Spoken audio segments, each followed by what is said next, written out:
The Lakers, according to Austin Reeves, are ready for war. Austin Reeves said that you can't take any possessions off. And at the end of the day, we got a group of guys that are just ready to go to war. There's a difference in being ready to go to war by yourself than being ready to go to war with your team. We're locked in as a group and ready to go and compete. So this makes me feel like JJ Redick has this team ready to run through a brick wall. That this team views that, hey, they view this series, look, there's no easy competition in the Western Conference. And the Wolves are a very talented and formidable opponent. There's no doubt about it. I think the Wolves are getting enough credit for how good of a team they are. Only the Oklahoma City Thunder have a better record in the Western Conference since March 1st. The Wolves 17-4. In that span, they have the NBA's second-rated offense, 121.9 points per 100 possessions. Oh, is the defense good? Yes, it is. They have the second-rated offense and the seventh-rated defense, 110.7 points allowed per 100 possessions. DiVincenzo, Naz Reid, Alexander Walker. I mean, they have depth. You have a star in Anthony Edwards. You have Julius Randle. You have veterans like Mike Conley Jr. This is a Timberwolves team that won 49 games. And I think what it's going to come down to is the stars of the Lakers, the two-man game with LeBron and Austin Reeves and making it the trio with Luka Doncic. Which stars are going to perform the best? And can Anthony Edwards play better than he has against the Lakers throughout his career?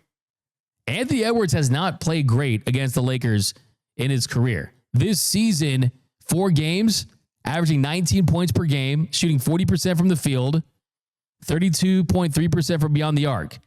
17 games against the purple and gold in his career, 21.8 points per game, 41.4% shooting, 33.8% from beyond the arc. They need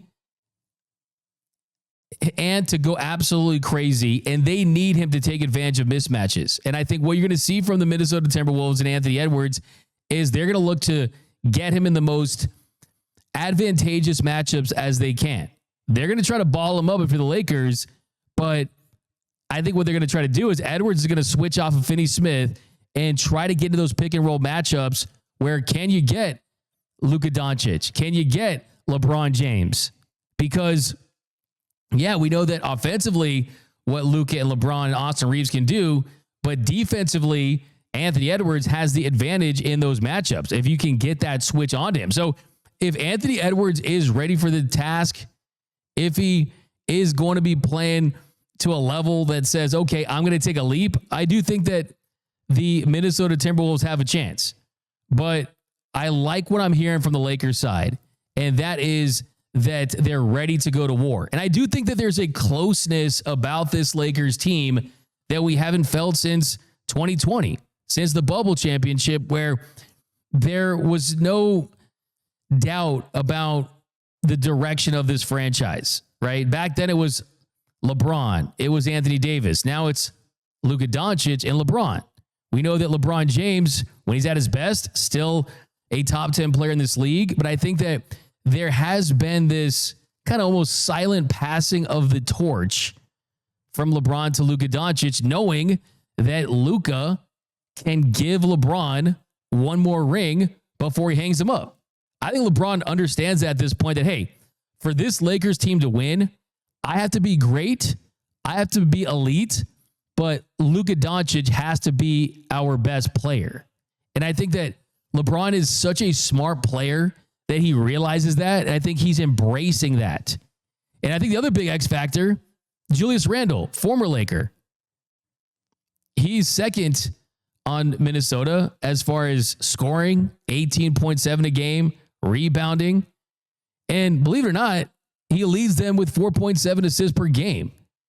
And the way they use Julius Randle is isolations on the perimeter, on the post. And as has been really the case of Randle ever since he's been with the Lakers too, is if he's hitting his jump shot, if he can make that mid-range shot, things open up for him. He's also shooting 34.4% from beyond the arc on 4.6 attempts per game. So will the Lakers kind of force him into being that jump shooter and hope that he misses? If that's the case, then I think they're going to be in a good spot. So really, I think for this series, I do think it's going to be more competitive than a lot of Lakers fans are hoping for. But I also think that's a really good test early on to see the potential of this team. Because you look at the Lakers' big three, they can create advantages in this series. The focus has been on Luka, but LeBron and Austin Reeves, they can create those mismatches as well.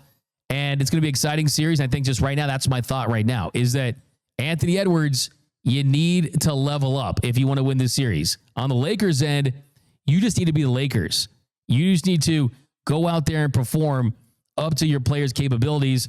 Whereas Minnesota, to win this series, yes, you have depth. Yes, you have more size. You have the Lakers only having one playable big, essentially. But they just have to be the Lakers. They can win this series. Minnesota, they have to be on another level. And we'll see. Anthony Edwards, can he be that guy? Is he ready to take that leap? I think he has the potential to, but it's going to be a lot riding on him in this series. I think either way, it's a great series for him to grow. Even if they lose, it's a good evaluation tool